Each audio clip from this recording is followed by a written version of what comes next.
नमस्कार, मैं Archita Sen Lokvani TV news पर आप सभी का स्वागत करती हूं। आइए जानते हैं भीलवाड़ा की कुछ खास खबरें। अपने ओजस्वी भाषण से सनातन धर्म प्रेमियों को जगाना, आज विश्व हिंदू परिषद से जुड़ी साध्वी सरस्वती आज भीलवाड़ा पहुंची। शाम को पत्रकार वार्ता में पत्रकारों को संबोधित करते हुए साध्वी ने कहा कि दुर्गा शक्ति अखाड़े के नेतृत्व में कल पहली बार हिंदुस्तान में 2100 हिंदू बहनों को कटार शिक्षा दी जाएगी। साध्वी ने यह भी कहा कि कटार शिक्षा लेकर हिंदू नारी सशक्तिकरण के साथ आगे बढ़े ताकि कोई भी विधवी उन पर बुरी नजर न डाल सके। देखिए साध्वी जी ने क्या कहा। सचमुच में हम लोग जो वार्तालाप करते हैं हर रोज कार्यक्रमों में भी अन्य जगहों में समय बहुत बुरा चल रहा है, क्योंकि जिस प्रकार से हमारी युवा पीढ़ी सोशल मीडिया का सही इस्तेमाल भी है और गलत इस्तेमाल भी है, तो ज्यादातर क्या हो जाता है उसका गलत इस्तेमाल ही होता है। क्योंकि अगर आप देखो कोई साध्वी, कोई कथावाचक या कोई मोटिवेशनल पर्सन अपने वीडियोस डालता है तो हाँ ठीक है, आ गए ये लोग ज्ञान देने के लिए, लेकिन वहीं पे हजारों लाखों की संख्या में आप देखो कि लोग नाच गाने के कवर मटका के गंदे गंदे और छोटे छोटे बच्चे ऐसे अश्लील वीडियो बनाते हैं, और जब उससे वो बताएंगे कि हम तो इतना रेवेन्यू जनरेट करते हैं, हमारे वीडियोस तो मिलियन में रीच चलेगी, तो कहीं ना कहीं हमारे बच्चों को बहनों को लगता ही था कि ये क्या करेंगे, हम क्या अखाड़े में आएंगे, दो चार काम करेंगे, हमारे वीडियो को 10 लोग भी नहीं देखेंगे। बताया गया बीच में कि गणेश पंडालों में कैसे विधर्मियों ने कुकर्म किए, मांस के टुकड़े लाला में फेंक दी। जन्माष्टमी में पता चला कि गौ माता की पूंछ काट के, इतनी निर्लज्जता, इतनी, मैं कहते हुए भी मुझे बहुत दुख होता है, कष्ट होता है। ये जो देश है ये हिंदुओं का देश है ना। हम इस देश को हिंदू राष्ट्र की भूमिका से देखते हैं, परंतु जहां जहां पर भी नजर डालो, जब चाहे दुर्गा पंडाल हो, चाहे गणेश पंडाल हो, चाहे जन्माष्टमी का अवसर हो, चाहे रामनवमी का अवसर हो, कोई ना कोई विधर्मी ऐसे कुकर्म करके चले ही जाते हैं कि वो हमें ये बताते हैं कि चाहे तुम कितना भी कोशिश कर लो, लेकिन हम तो अपना कदम ऊपर रखेंगे ही। मेरा मुख्य उद्देश्य भीलवाड़ा में आने का ही यही है। क्या हो गई जितनी स्थिति तुम्हारी करने की कार्य हो चुके, अब साध्वी सरस्वती एक संकल्प लेकर के आई है, इन विधर्मियों को मुंह तोड़ जवाब देंगे। कुछ लोगों ने कहा साध्वी जी हमने तो भीलवाड़ा में भी मिनी पाकिस्तान बना के रखा है। मैंने कहा ये जितनी अफजल बाबर की औलादें हैं ना, इन सबका भीलवाड़ा की धरती से पलायन हो और ये अपने कुकर्मों की क्षमा मांगे, माफी मांगे, उसके बाद ही इनको प्रवेश मिले। इस प्रकार के कार्यों को भी हमें प्रारंभ करना है। बहुत बड़ा राक्षस है। त्रेता युग, सतयुग, द्वापर में आप देखते होंगे राक्षसों का एक स्वरूप रहता था, है ना, कितना विकराल स्वरूप है। इस वक्त जो सबसे बड़े राक्षस भारत भूमि में बढ़ रहे हैं, उनके नाम मैं आपको बताती हूँ, आप लिख लीजिए। वो राक्षस है लव जिहाद, वो राक्षस है लैंड जिहाद, वो राक्षस है वक्फ बोर्ड, वो राक्षस अभी एक नया राक्षस आया है रियल जिहाद के रूप में। जो अब्दुल 4 साल 5 साल पहले रोता था कि सिलेंडर के दाम बढ़ गए, उस अब्दुल को देखिए, वो आज हर रोज किसी न किसी रेलगाड़ी के ऊपर एक सिलेंडर फेंक करके चला जाता है।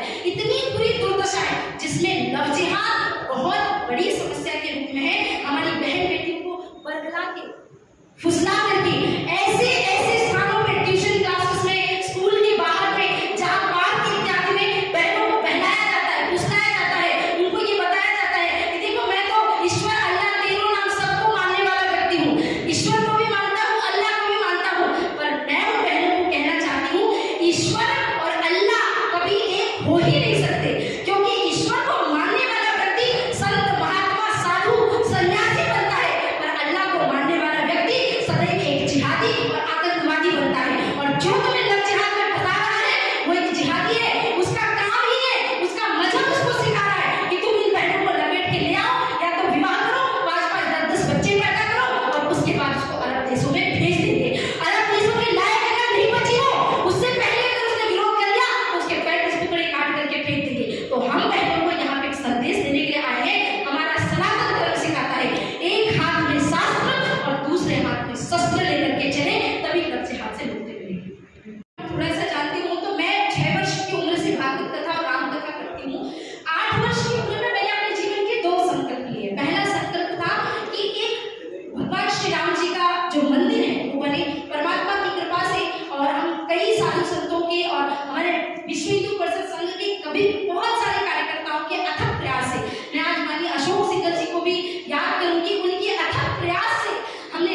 जाते हैं, हम उसके माध्यम से अभी हमने नया प्रकल्प प्रारंभ किया है कि आपने देखा होगा बहुत सारी गौशालाएं ऐसी होती है जो जर्जर हो जाती है, उन जर्जर गौशालाओं को हमें पुनर्जीर्णोद्धार करना है। तो ऐसी 1000 गौशालाएं हमको चिन्हित करना है और 1000 गौशालाओं का पुनर्निर्माण हमको प्रारंभ करना है। तो इस प्रकार से कार्य कर रहे हैं, सरकार से भी प्रार्थना कर रहे हैं, परंतु मुझे ऐसा लगता है कि किसी एक कार्य से गौवंश हत्या बंद नहीं होगी। हम सभी को मिलकर एक प्रयत्न करना होगा, हर हिंदू के घर में एक एक गौ माता को, अगर घर में जगह है तो ठीक है, घर में जगह नहीं है तो आप गौशाला में गौ माता को गोद ले लीजिए। तो गौवंश को गोद लेने की परंपरा भी हमने चलाई है। इस प्रकार से छोटे छोटे कुछ कार्यों से, लेकिन मुझे ऐसा लगता है कि हमारा भारत जो विश्व गुरु के पद पे धीरे धीरे जा रहा है, कहीं ना कहीं हम गौवंश हत्या को बंद कराने की भी पूरी तरह से उस बात में प्रशस्त है। भले मैं यहाँ पे कार्यक्रम के लिए पहली बार आई हूँ, लेकिन मुझे यहाँ की सूचना इत्यादि मिलती आ रही है कि किस प्रकार से विधर्मी जगह जगह पे कब्जा करना और हिंदू कार्यक्रमों को परेशान करना, वहाँ पे मांस इत्यादि के टुकड़े फेंकना, उनको लेकर के भी अभी थोड़े दिन पहले मैं दिल्ली में थी तो मैंने एक संकल्प लिया है कि जैसे राम जी का मंदिर पूर्ण हुआ तो अब एक ही संकल्प था गौवंश हत्या, दूसरा संकल्प मेरा ये आया है 33,000 से ज्यादा मंदिरों को विधर्मियों ने तोड़ा है। उन 33,000 मंदिरों में वक्फ बोर्ड का कब्जा है, जिसमें से बहुत सारे मंदिर आपको पता है, काशी विश्वनाथ आपको पता है, मथुरा पता है, गौशाला इत्यादि सब आपको पता है। ये लोग तो ऐसे ऐसे दावे करते हैं कि आप विश्वास नहीं करेंगे। और वक्फ के बारे में बहुत सारे लोगों को पता नहीं है, मैं कार्यक्रम में कल विस्तार से उसके बारे में बताऊंगी, लेकिन संक्षिप्त में बता देती हूँ कि 2 चीजें होती है वक्फ में, एक होता है वक्फ बाय डोनर और एक होता है वक्फ बाय यूजर। तो वक्फ बाय डोनर में जैसे औरंगजेब ने, अकबर ने, बाबर ने, किसी ने दान में दे दिया कि भाई ये जमीन हम अपने खुदा के नाम पे देते हैं, तो वो उनके डोनर में, डोनेशन में आ गए। और एक होती है वक्फ बाय यूजर, और वक्फ बाय यूजर इतना खतरनाक है कि अगर ये 50 दिन कहीं पे नमाज पढ़ ले, 500 दिन कहीं नमाज पढ़ ले, तो ये कह देते हैं कि जमीन हमारी है। अब आप देखो, वक्फ किसी भी जमीन पे अगर दावा करता है तो आप क्या करोगे? आप केस करने के लिए जाओगे, आप केस नहीं कर सकते, क्योंकि हाई कोर्ट, सुप्रीम कोर्ट में वो केसेस दिए ही नहीं जाएंगे, ट्रिब्यूनल कोर्ट में जाते हैं। और ट्रिब्यूनल कोर्ट, गांव का एक आदमी जिसकी जमीन पे वक्फ ने ये बोल के कब्जा कर लिया कि ये जमीन हमारी है, हम इसके बगल में खड़े होकर नमाज पढ़ते हैं, वो आदमी जिसको हाई कोर्ट, सुप्रीम कोर्ट में बड़े मुश्किल से याद होता है, वो गांव का एक गरीब किसान देश में केवल जो 19-20 ही ट्रिब्यूनल कोर्ट है, उसमें कहां से जाएगा, कहां से अर्जी लगाएगा? अच्छा चलो, भूलते भटकते कहीं से बेचारा पहुंच भी गया, अपना खेत इत्यादि बेच के अपने घर को बचाने के लिए पहुंच भी गया, तो भी वहां से वो जीत के नहीं आएगा, क्योंकि 99% वहां पे उन्हीं के पदाधिकारी इत्यादि होते हैं। तो ये सबसे बड़ी समस्या है। अभी जो वक्फ के लिए संशोधन चल रहा है, मैं तो ये मांग करती हूँ कि इसमें किसी भी प्रकार के संशोधन की आवश्यकता नहीं है।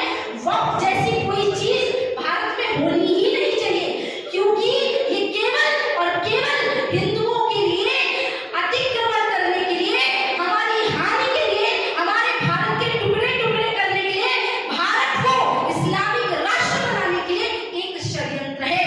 तो वक्फ हमारा पड़ोसी है, और ये भाई तो वो भाई हो सकता है किसी दिन आपकी जमीन पर भी ये दावा कर दे कि जमीन किसकी है, वक्फ की। मैं तो कहती हूँ जो इंटरनेशनल एयरपोर्ट्स में ये प्रेयर रूम बनाए जाते हैं ना, इनको भी बंद करो, क्योंकि हो सकता है 2-4 साल बाद ये कहते हैं कि इंदिरा गांधी इंटरनेशनल एयरपोर्ट वक्फ की जमीन पे है, क्योंकि इन्होंने कह दिया अंबानी का एंटीना जो है ना, जो घर है वो वक्फ की जमीन पे है। तो ये कुछ भी कर सकते हैं, आपको पता भी नहीं है, लोग सोच भी नहीं सकते किस प्रकार से ये हमें दीपक की तरह खा रहा है, और हम देखते रह जाएंगे, हाथ मलते रह जाएंगे। हम इसे मिनी पाकिस्तान कहते हैं, कि पूरा का पूरा ये भारत को इस्लामिक राष्ट्र बनाएगा। मैंने थोड़े दिन पहले ना एक पिटीशन फाइल करने की कोशिश की थी, लेकिन क्या हुआ कि उस समय कार्यक्रमों की व्यस्तता के कारण अभी लगभग 4-5 महीने पहले, उसके बाद उत्तर प्रदेश सरकार ने भी ये नियम निकाला कि जब कांवड़ यात्री वहां से जाए तो लोग अपनी दुकान का जो बोर्ड इत्यादि हो उसको अपनी सही नाम से, मूल नाम से ही रखें।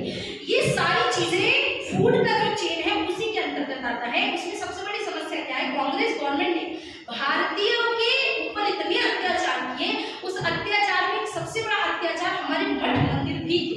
मठ मंदिरों से टैक्स वसूला गया और हज यात्रा करने के लिए सब्सिडी दी गई। अमरनाथ की यात्रा में टैक्स वसूला गया और इनके मदरसों को बनाने के लिए सब्सिडी दी गई। इस प्रकार से एक प्रक्रिया के अंतर्गत तिरुपति इत्यादि जो बड़े बड़े देव स्थान हो वो सरकारी चीजों के अधीन है। अब सरकारी के अधीन होने के कारण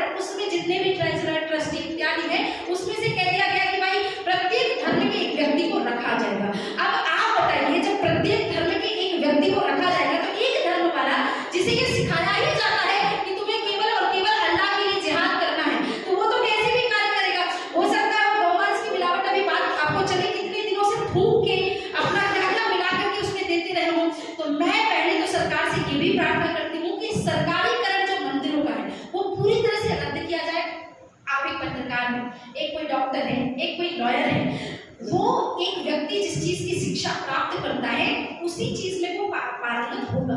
अगर एक डॉक्टर को आप कहेंगे कि प्रेस नोट लिखना है तो वो शायद अच्छे से ना लिख पाए। अगर आप किसी पत्रकार को जाकर के कहें आपको स्कूल में जाकर के लेक्चर देना है फिजिक्स का, शायद वो ना दे पाए क्योंकि वो उसका विषय नहीं है। उसी प्रकार से जो मंदिर इत्यादि होते हैं वो साधु संत हमारे बहुत सारे संप्रदाय है उनका कार्य है, जबकि उसमें सरकारीकरण कहीं से कहीं तक होना ही नहीं चाहिए। तो ये पूरी तरह से अगर सरकारीकरण हट जाएगा तो मठ मंदिरों में जो दूसरे धर्म के, तो उसका कुल मिलाकर के अगर मैं भाव आपको व्यक्त करूं तो किसी भी धार्मिक स्थल में गैर हिंदू का प्रवेश होना ही नहीं चाहिए। अगर गैर हिंदू का कहीं ना कहीं 10-12 वर्षों से जब से सोशल मीडिया से लेकर के सरकारें बदली हैं तो स्थिति थोड़ी तो सुधरी है।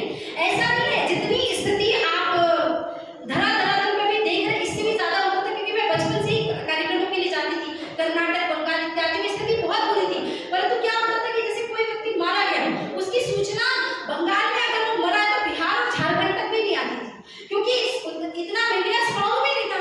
लेकिन अब क्या है कि इससे ज्यादा क्यों आ रहे लोगों को लग रहा है अब स्थिति तो शायद और बुरी होगी। नहीं, स्थिति ठीक हो रही है, हिंदू जागृत हो रहे हैं, लेकिन समस्या ये थी कि उस समय संसाधन नहीं थे। परंतु अभी भी जो स्थिति है ना वो भी सर्वाइव करने जैसी नहीं है। हिंदुओं का अस्तित्व अभी भी